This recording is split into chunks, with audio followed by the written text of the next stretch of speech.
नमस्कार, आप देख रहे हैं न्यूज प्लस 21। मैं हूं आपके साथ ललिता चक्रधारी और खबर है जगदलपुर से। छत्तीसगढ़ जगदलपुर बस्तर में बीते एक माह से बस्तर के अलग अलग जिलों में माओवादियों ने 4 भाजपा नेताओं की हत्या को लेकर बस्तर पुलिस अलर्ट हो गई है और प्रदेश के मुख्यमंत्री से मिले निर्देश के बाद डीजीपी ने सभी पुलिस अधीक्षकों सहित आईजी को सुरक्षा को लेकर रिव्यू करने और जनप्रतिनिधियों के दौरे को लेकर निर्देश जारी किए। इसके बाद संभाग के सभी जनप्रतिनिधियों की बैठक करने और उन्हें दौरे पर लेकर अलर्ट किया है, जिसके बाद उन्हें सुरक्षा के तौर पर Y और Z+ श्रेणी की सिक्योरिटी भी दी गई है। जानकारी के मुताबिक बस्तर में ही नक्सल प्रभावित इलाकों में सबसे ज्यादा नेताओं को Y और Z की सुरक्षा प्रदान की गई है। वहीं इस मामले में बस्तर आईजी ने बताया कि जन प्रतिनिधियों को नक्सलियों से ज्यादा खतरा है, वैसे लोगों को जिला पुलिस बल के द्वारा Y और Z+ श्रेणी की सिक्योरिटी दी गई है। इसके अलावा बस्तर के पूर्व विधायकों के साथ भाजपा और कांग्रेस जो नक्सल प्रभावित क्षेत्रों में रहते हैं उन्हें सुरक्षा मुहैया कराया गया।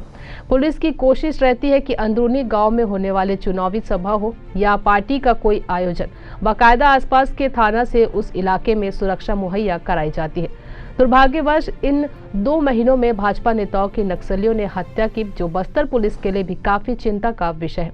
लेकिन PHQ से मिले निर्देश के बाद अब माओवादी इलाकों के दौरा करने की सूचना पुलिस को देने को कहा गया है। साथ ही अपने निजी दौरे से लेकर राजनीतिक कार्यक्रम पर भी जाने की सूचना संबंधित थाने में देने के लिए कहा गया है। आईजी ने कहा कि जनप्रतिनिधियों की सुरक्षा की जवाबदारी पुलिस की रहती है और पुलिस द्वारा पूरी कोशिश की जाती है कि जनप्रतिनिधियों को प्रोटोकॉल का पालन करवाकर उनकी पूरी सुरक्षा की जाए। हालांकि इस घटना के बाद से पुलिस पूरी तरह से सचेत है और जनप्रतिनिधियों की सुरक्षा को लेकर अलर्ट है। देखिए, इसके पूर्व में जैसा CPO महोदय द्वारा जैसा मैं बताए थे 119 से अधिक जो निर्वाचित जनप्रतिनिधिगण या स्थानीय जो जनप्रतिनिधि जो क्षेत्र में काम करते हैं उनका टारगेट करके हत्या की गई थी। महोदय के इसके पीछे मेन मकसद ये रहता है इलाका में एक भय का वातावरण निर्मित करने का, क्योंकि जिस तरीके से विगत वर्षों में जो महोदय के कोर इलाका में भी सुरक्षा बल एक एक कदम आगे बढ़ते हुए इन इलाका में नक्सलवादी अभियान के साथ साथ विकास कार्य को भी गति दी गई थी, जिससे एक सकारात्मक परिस्थिति निर्मित हो रहा है। तब महोदय बैकफुट में रहते उस समय इस प्रकार का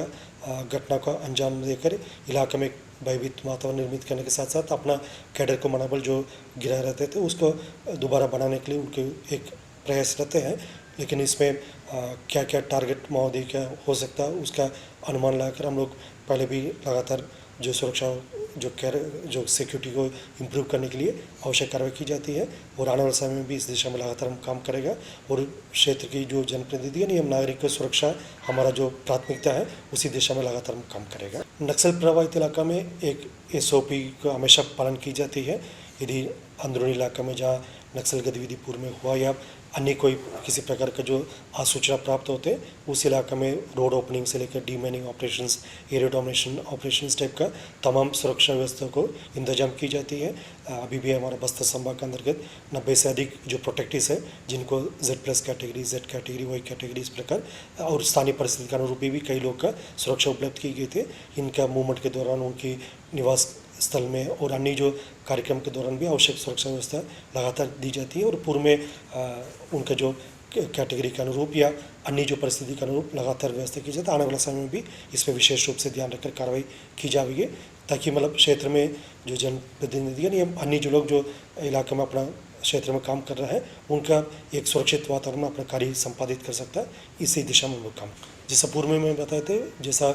एक सुरक्षा खतरा आंकलन के एक मापदंड होते हैं उसी हिसाब से बस्तर संभाग के अंतर्गत कई जनप्रतिनिधि जिनको Z+ सुरक्षा कैटेगरी उपलब्ध कराई गया, कई लोग को Z कैटेगरी XY इस टाइप का जो श्रेणी उनको उपलब्ध की गई थे। इसके अलावा जो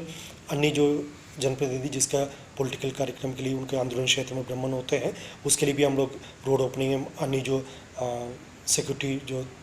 इसका व्यवस्था जो की जाने है बंदोबस्त की जाने तो उसको भी हम उपलब्ध कराते हैं। इस पर सुरक्षात्मक कारण से हम एग्जैक्ट हम संख्या को खुलासा नहीं कर सकता, लेकिन क्षेत्र में हमारे पास स्थानीय बल एवं अन्य जितना केंद्रीय सैन्य बल तैनात है इन सब व्यवस्था को लेकर हम लोग लगातार जो क्षेत्र की जनता को भी सुरक्षित करने के साथ साथ जो अन्य जो पॉलिटिकल कार्यक्रम होते हैं उसका भी कार्यक्रम व्यवस्थित तो सुरक्षित करने के लिए काम किए जाते हैं। ऐसे तमाम जानकारी से लगातार अपडेट रहने के लिए देखते रहिए न्यूज़ प्लस 21, आपके हक की बात।